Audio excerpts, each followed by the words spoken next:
Hey guys, welcome to Devbhoomi career point. I hope you all are doing well. तो देखिए दोस्तों, कल हमारे यूनियन कैबिनेट ने एनआरए के गठन को मंजूरी प्रदान कर दी है। बजट भी एलोकेट हो गया है। एनआरए जो है दोस्तों अब एक एग्ज़ाम करवाएगा, सीईटी। तो क्या है ये सीईटी एग्ज़ाम, एनआरए के बारे में भी जानेंगे। गवर्नमेंट जॉब्स इसके अंतर्गत कौन कौन से जो हमारे जॉब्स हैं उनके लिए सीईटी एग्ज़ाम करवाया जाएगा। ठीक है, तो क्या इसके बेनिफिट्स हैं और क्या इसके नुकसान हैं, ये सभी चीज़ें हम जानेंगे इस वीडियो में। बेहद सरल और आसान भाषा में मैं आपको बताऊंगा, क्योंकि देखिए बहुत से स्टूडेंट्स का मेरे को मैसेज आ रहा था, प्लीज़ क्लियर कीजिए क्या सीईटी इम्प्लीमेंट होगा स्टेट की जो बॉडी होती हैं पीसीएस और लोअर पीसीएस या ग्रुप सी के एग्ज़ाम में। तो इन सभी डाउट्स को यहाँ पे क्लियर करूँगा मैं आपके। तो अगले कुछ मिनट बने रहिए, बहुत ही सिंपल भाषा में आपको बता दूंगा मैं एनआरए सीईटी क्या इम्पैक्ट है इसका। ठीक है, तो चलिए सबसे पहले जानेंगे। देखिए दोस्तों, कल यहाँ पे प्रधानमंत्री जी का ट्वीट आया था, इसके साथ साथ जो हमारे प्रकाश जावड़ेकर जी हैं इनका भी ट्वीट आया था इसके बारे में एनआरए। तो एनआरए है क्या? तो जैसे एनटीए बनी थी दोस्तों, नेशनल टेस्टिंग एजेंसी, ठीक है, जो कि इंजीनियरिंग और मेडिकल के एग्ज़ाम करवाती है, तो उसी तर्ज पे इसका गठन हो रहा है अब नेशनल रिक्रूटमेंट एजेंसी, यानी कि राष्ट्रीय भर्ती एजेंसी। इसके लिए टोटल बजट भी एलोकेट कर दिया है गवर्नमेंट ने 1517 करोड़ का। अब इतना बजट क्यों दिया गया कि जल्दी से जल्दी इसका गठन किया जाए और साथ ही भारत के जितने भी जनपद हैं वहाँ पर कम से कम एक परीक्षा सेंटर तो बनाया जाए। ठीक है, अभी उसके बेनिफिट जानेंगे हम, क्योंकि हर जनपद में अगर परीक्षा सेंटर होगा तो इससे क्या होगा, स्टूडेंट का जो इतनी लंबी जर्नी होते हैं वॉरियस एग्ज़ाम्स के लिए, वो टाइम बचेगा, उनका पैसा बचेगा। तो बहुत सी अच्छी चीज़ें हैं इस एजेंसी में। ठीक है, जो जो एग्ज़ाम होगा सीईटी एग्ज़ाम। तो अब एनआरए जो है दोस्तों कुछ पोस्ट के लिए यहाँ पे सीईटी एग्ज़ाम कराएगी, जिसको हम बोलेंगे कॉमन एलिजिबिलिटी टेस्ट। ठीक है, तो कॉमन एलिजिबिलिटी टेस्ट क्या होगा? तो जैसे कि देखिए दोस्तों, हमारे अभी जो एग्ज़ाम करवाते हैं, जैसे हम बात करें नॉन गजेस्टेड जो पोस्ट होती हैं like group B, group C and group D, non technical post. ठीक है, तो बैंकिंग और सेक्टर में आईबीपीएस अपना एग्ज़ाम करवाता है, रेलवे अपना एग्ज़ाम अलग से करवाता है, एसएससी अपना एग्ज़ाम अलग से करवाता है। ठीक है, तो यही ग्रुप बी, सी और डी जो नॉन टेक्निकल पोस्ट हैं दोस्तों, इनके लिए अब जो प्री एग्ज़ाम होगा वो एक ही एग्ज़ाम होगा। ठीक है, इनके लिए एक एग्ज़ाम होगा जिसको बोला गया है कॉमन एलिजिबिलिटी टेस्ट। हालांकि यहाँ पे आपको ध्यान रखना है दोस्तों, इस एसएससी, आईबीपीएस और रेलवेज़ का अगर सेकंड फेज़ का एग्ज़ाम है तो फिर वो संबंधित विभाग ही उसको कंडक्ट करेगा। ठीक है, लेकिन जो प्रारंभिक परीक्षा होगी या प्री एग्ज़ाम होगा वो एनआरए कंडक्ट करवाएगा, यानी कि नेशनल रिक्रूटमेंट एजेंसी इसको कंडक्ट करवाएगी। ध्यान रखेंगे। ठीक है, तो ये चीज़ें हैं इसमें, यानी कि अब आपका एक सिंगल एग्ज़ाम होगा और उसी एग्ज़ाम के बेस पे आप एसएससी, आईबीपीएस और रेलवे जो इनका प्री एग्ज़ाम होता था उसको अगर आपने कट ऑफ क्लियर किया है तो आप डायरेक्टली अगला जो चरण है मेंस वगैरह का उसमें सीधे आप पार्टिसिपेट कर पाएंगे। ठीक है, तो अभी केवल ये ग्रुप बी और ग्रुप सी की पोस्टों पर ही इंप्लीमेंट हुआ है दोस्तों। ठीक है, ग्रुप ए की पोस्टों को इसमें नहीं रखा गया, जो गजेस्टेड पोस्ट होती हैं लाइक यूपीएससी की जो पोस्ट हैं, आईएएस हो गया, आईपीएस हो गया, आईएफएस हो गया। ठीक है, यूपीएससी अपना काम जैसे कर रहा था वैसे ही करते रहेगा आगे भी। और सीईटी जो है यहाँ पे 3 फेज़ में ये एग्ज़ाम करवाएगा। और ये बोला गया कि जो ये सीईटी एग्ज़ाम होगा दोस्तों, ये साल में 2 बार कंडक्ट हो सकता है। ठीक है, साल में 2 बार, वंस और ट्वाइस अ ईयर, यानी कि एक या 2 बार कंडक्ट होगा। जैसे आपने देखा होगा ना, जैसे जो हमारे एजुकेशनल बैकग्राउंड के एस्पिरेंट होते हैं वो बीएड करने के बाद 2 बार एग्ज़ाम देते हैं सीटेट का। ठीक है, तो इसी तरह से ये देखिए जो हमारा सेट होगा यहाँ पे, ठीक है, कॉमन एलिजिबिलिटी टेस्ट, ये भी साल में 1 या 2 बार होगा। लेकिन देखिए 3 लेवल इसके बनाए गए, 3 स्तरों पे एग्ज़ाम होगा। ठीक है, 3 स्तरों पे एग्ज़ाम होगा। 10th लेवल का एक ही एग्ज़ाम होगा, यानी कि जितने भी एसएससी, आईबीपीएस, बैंकिंग या रेलवे के अंतर्गत जो 10वीं पास वाली पोस्ट होती है उनके लिए एक कॉमन एग्ज़ाम होगा। ठीक है, उसके बाद देखिए दूसरा लेवल है 12th लेवल। 12th लेवल का भी एक सीईटी एग्ज़ाम होगा। ऐसे ही तीसरा लेवल है ग्रेजुएशन। ग्रेजुएशन में जैसे आपके एसएससी सीजीएल की पोस्ट आ गई, बैंकिंग के मोस्टली पोस्ट जो होते हैं ग्रेजुएशन बेस्ड होते हैं वो। ठीक है, जैसे पीओ होगा, क्लैरिकल हो गया, तो ये चीज़ें हैं। एसएससी में देखिए कांस्टेबल की भी आती है वैकेंसी। 12th में देखा जाए तो क्लर्क की वैकेंसी आती है। 10th में एमटीएस की आती है। 12th बेस में डिप्लोमा के साथ जेई की भर्ती आती है। ठीक है, तो आप समझ गए ना, सीईटी जो एग्ज़ाम होगा दोस्तों वो 3 फेज़ में होगा। ठीक है, 3 यहाँ पे एग्ज़ाम होंगे, 3 लेवल पे होगा, हाई स्कूल स्तर का, 12वीं स्तर का और ग्रेजुएशन स्तर का।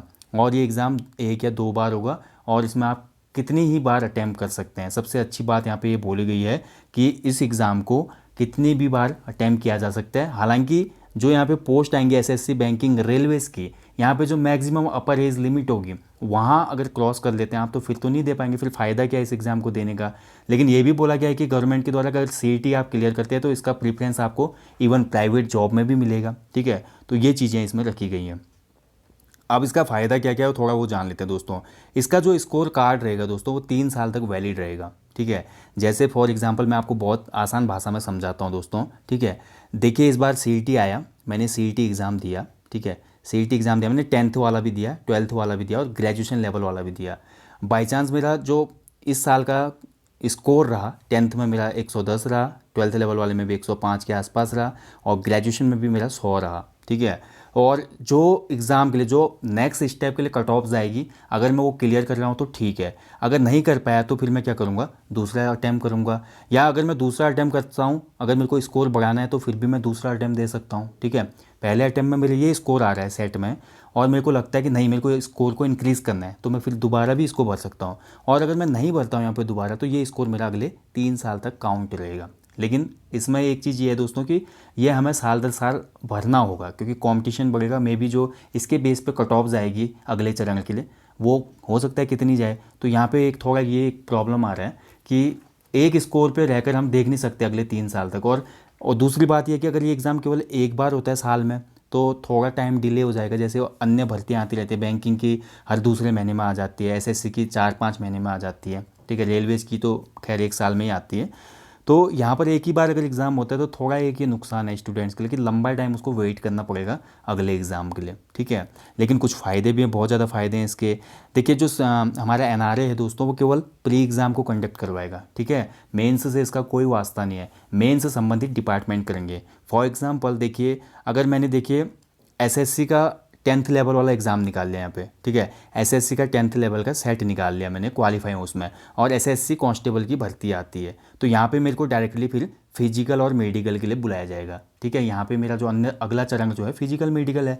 वैसे मैं ग्रेजुएशन के अगर यहाँ पे सेट को क्लियर कर लेता हूँ, ठीक है, और वैकेंसी आ जाती है एसएससी सीजीएल की, तो सीजीएल का प्री नहीं होगा मेरा, सीधा मैं मेंस दूंगा। लेकिन मेंस जो कराएगा वो एसएससी ही करवाएगा, आईबीपीएस अपना मेंस करवाएगा, रेलवेज अपना मेंस, यानी कि ये बॉडी भी जैसे कि तैसे काम करते रहेंगे। केवल प्री का झंझट इनका हटा दिया जाएगा और प्री जो हो जाएगा सभी एजेंसीज के लिए कॉमन हो जाएगा। बस यही है सेट, और ज़्यादा इसमें ऐसा कोई कंट्रोवर्सी वाली बात नहीं है, ठीक है। और ज़्यादा इसमें डिफ़िकल्टी भी नहीं है, एक हिसाब से बहुत बढ़िया है ये।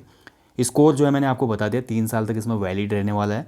अब स्टूडेंट्स के क्या क्या इसमें बेनिफिट होंगे वो मैं आपको बता देता हूँ। सबसे पहले ये ऑनलाइन बेस्ड एग्जाम होगा, ओनली ऑनलाइन होगा दोस्तों, ठीक है। दूसरा देखिए आप जो अलग अलग फॉर्म भरते हैं, एसएससी का फॉर्म आया वो भर दिया, बैंकिंग का आया, रेलवे का आया, अलग अलग मैं फॉर्म भर रहा हूँ प्रारंभिक परीक्षा के लिए भी।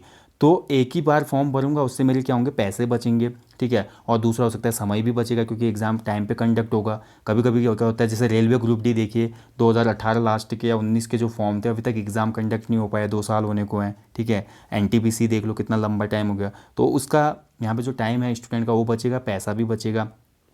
इसके अलावा देखिए पूरे भारत के जनपदों में यहाँ पे बोला जा रहा है कि एग्ज़ाम सेंटर होगा, तो इससे क्या होगा, एग्ज़ाम सेंटर नियर बाई हो जाएंगे छात्रों के लिए।